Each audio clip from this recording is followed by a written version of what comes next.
Okay, let's look at problem 2064, minimized maximum of products distributed to any store. So for this problem, we're going to share a binary search solution.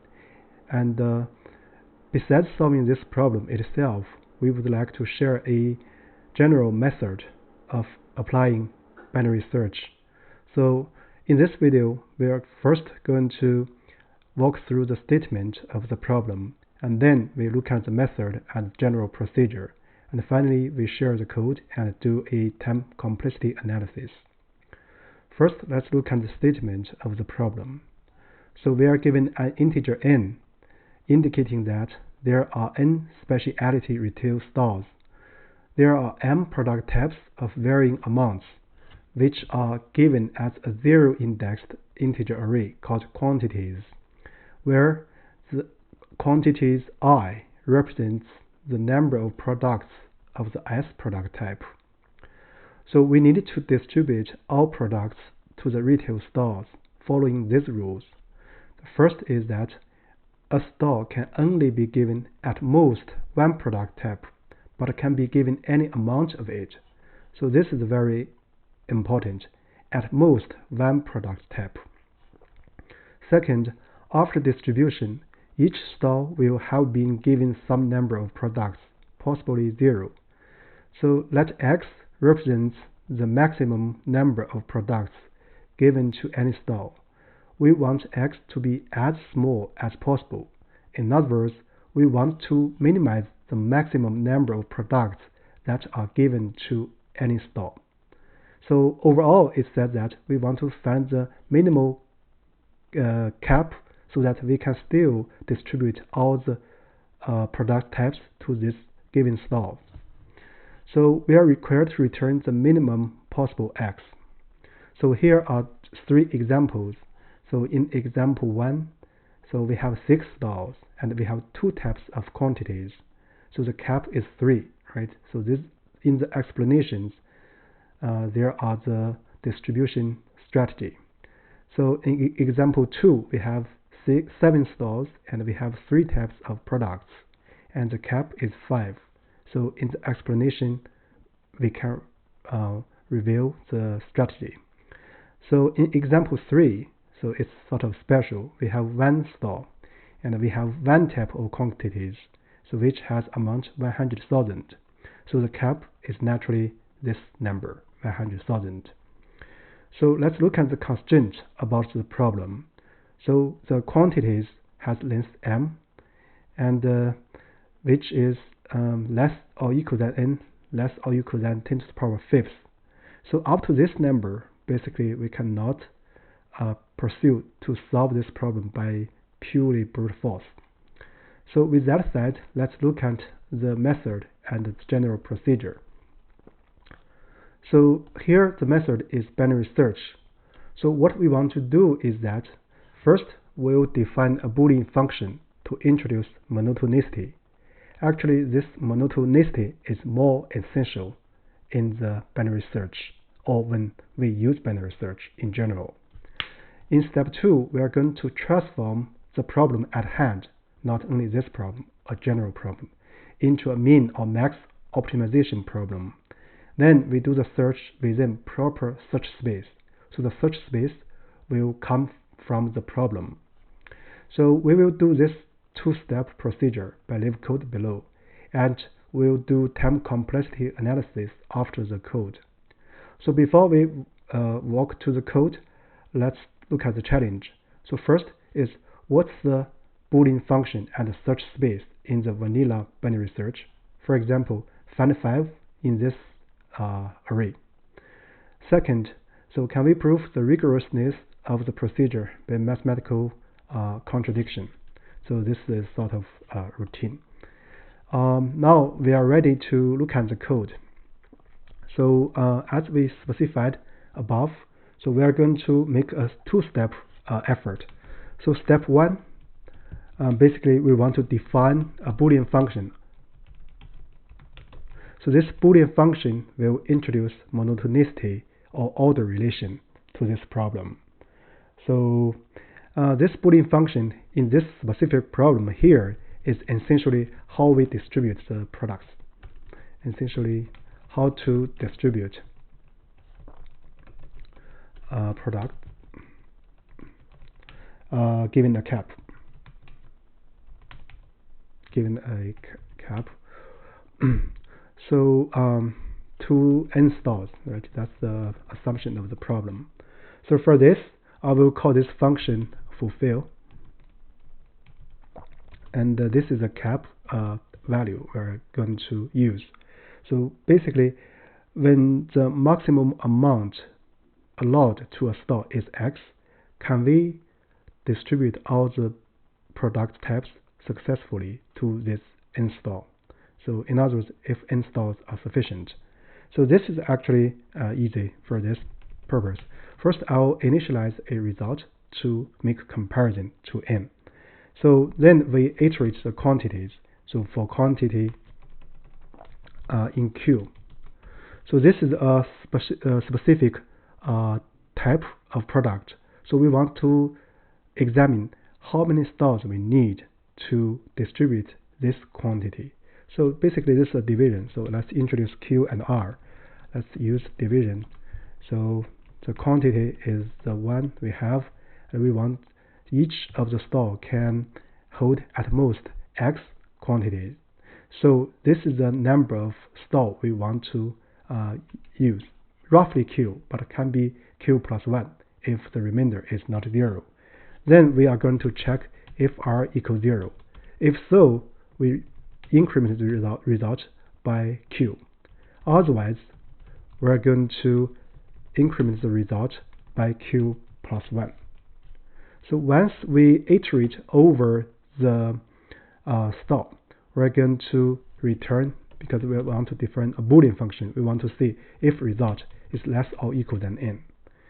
Right? If the result is less or equal than n, it means that with the current cap x, we can successfully distribute the products. So this is step 1. So next, we're trying to find a minimal x which satisfy the fulfill function. Basically, this is step 2. So for step 2, what we want to do is that, so we want to do binary search for this problem. We want to find min x such that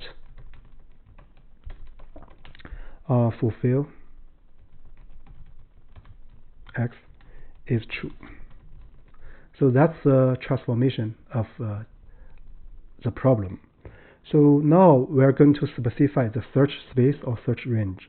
So search space. So we will claim that we need at least this amount divided by n. Otherwise, if we have amount less than this sum over n, we cannot distribute all the quantities.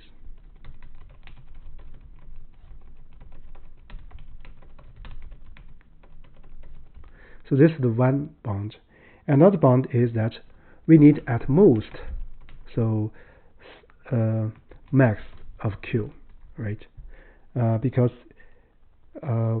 each store can just store one type of product. So let me write here just for clarity. So because each store can be distributed at most one type of quantity. So with that said, basically we are able to determine the search space. So let me use left and right. So left and right.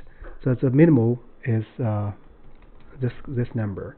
So the sum of Q divided by n. So let me choose this one just for safety, right? So the largest is a max of Q. Then we want to do the binary search. This is sort of standard now.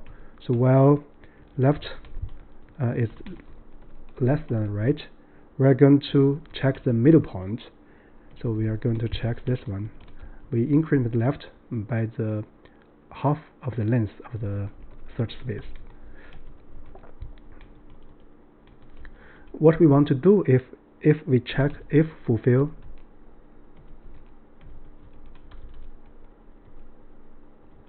the boolean function for mid is true.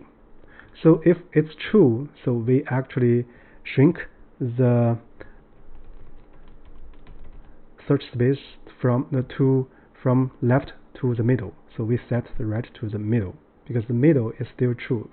If we use amount of middle, we can finish the distribution. So otherwise, mid is too small. So the search space will be mid plus 1 up to right. So we set left equals mid plus 1. So because this is a minimization problem, what we want to return actually is the left. The left is the number we're going to use. So with that said, let's first review the procedure. Step 1 is define a boolean function which impose monotonicity or order to the problem.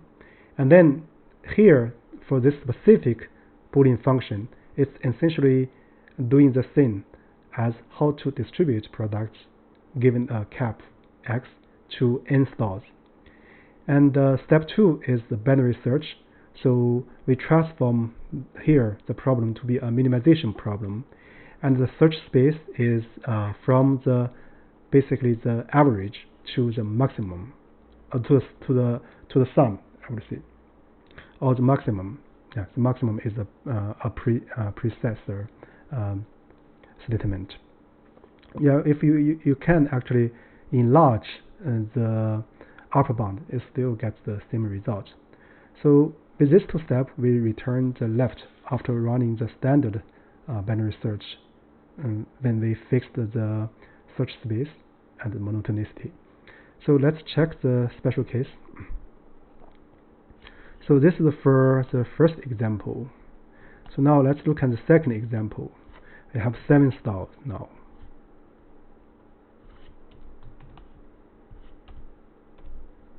So let's run the code. Oh yeah, it passes this one.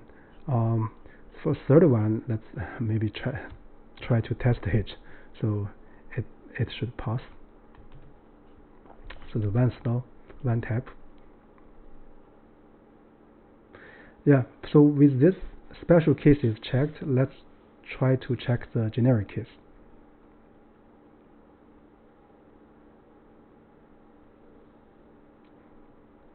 So yeah, it passes the generic case. So for now, see, let's do a time complexity analysis, just partially.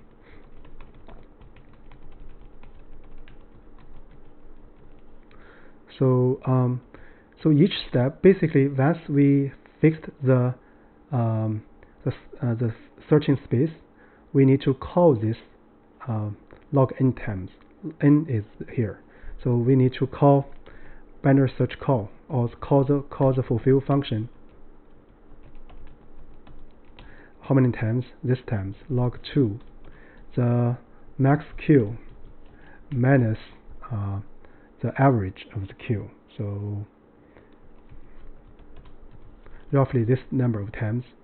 So for each of the fulfill function, it's a linear time function, right? So basically, the fulfill function